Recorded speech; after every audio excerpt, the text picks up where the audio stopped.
You walk into the gym on push day and start with bench press because that's what you always do. Monday is chest day, bench press comes first, and you've never really thought about why. It's just the way it's always been. And you're always excited to hit chest, but your shoulders? Not so much. You dread overhead press because the weight never seems to go up, and training your shoulders just feels like a chore compared to chest. Maybe that's not a coincidence. Maybe it's because bench press always gets the first slot. Let's fix that. Here's something that most lifters don't think about. You are strongest, most focused, and most capable of producing maximum force at the very beginning of your workout. Every set you perform after that chips away at your energy, your nervous system, and your ability to push hard. By the time you're 30 minutes into a workout, you've already accumulated significant fatigue. Your muscles have less energy available, your nervous system is less responsive, and your ability to push close to failure, the thing that actually drives muscle growth, is diminished.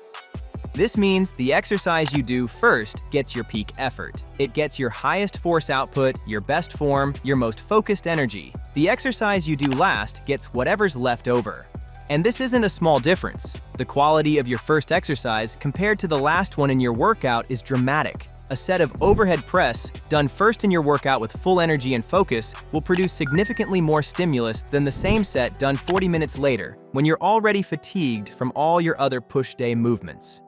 This is why the exercise you choose to do first has an outsized impact on your results.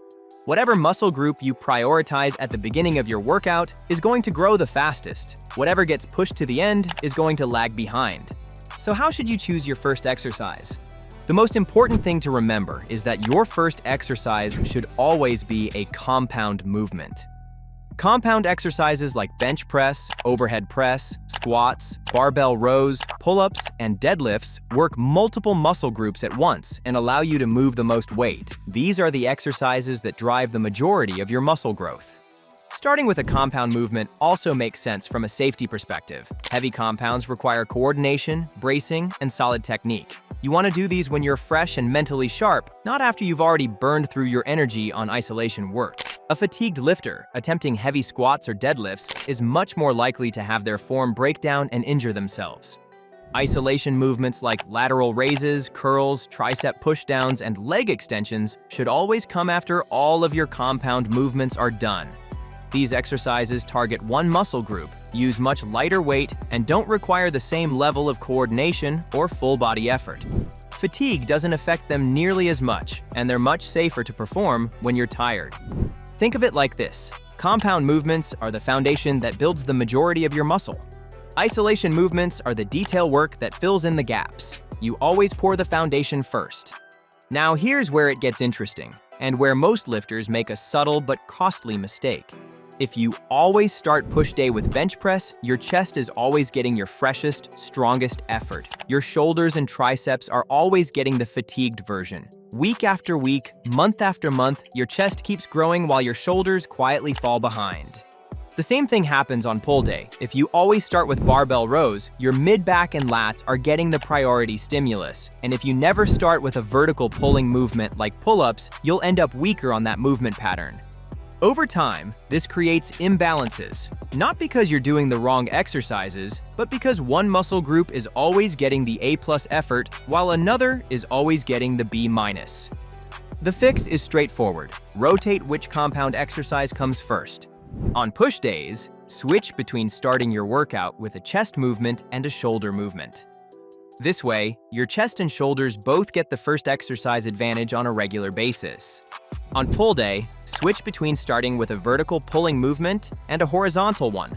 And on your leg day, switch between starting with a squat-style movement and a hip hinge movement. The same principle applies everywhere. You're not changing your exercises. You're not adding or removing anything. You're just rotating which one comes first. And that simple change ensures that every muscle group gets its turn at the front of the line. Now, some lifters worry that putting their best lift second will hurt their numbers on that lift. And yes, if you do overhead press before bench press, your bench will be slightly weaker that day. That's unavoidable. But remember the goal. The goal isn't to have the biggest bench press number every single session. The goal is to develop a balanced, well-proportioned physique where every muscle group grows. Giving your shoulders the priority spot regularly is a worthwhile trade, even if your bench press doesn't get as much focus or effort on those days. And if you already know that a specific muscle group is lagging, maybe your shoulders are behind your chest or your hamstrings are behind your quads, you can be even more intentional about this. Put the exercise that targets that weak point first for several weeks in a row. Give it the #1 slot consistently until it catches up. The same thing works if there's a specific lift you want to improve. If your overhead press has been stuck at the same weight for months, stop burying it behind bench press. Make it the first exercise you touch for 4 to 6 weeks and watch what happens when it finally gets your full energy and focus. So remember, your exercise sequence matters. Always front-load your compound movements and save all isolation work for after your compounds are done. Remember to rotate which compound comes first so that no muscle group is permanently stuck at the back of the line. And if you want to focus on a specific muscle group or exercise for a training block, make it the first movement in your routine. To track your performance across every lift, use Bench. Bench is free to download and use, and it keeps a complete history of every exercise you perform, so you can always know exactly what you did last time. Bench also automatically tracks your multi-rep maxes for every exercise. This way, you can track your progression at the higher rep ranges. And when you break a record, Bench will let you know.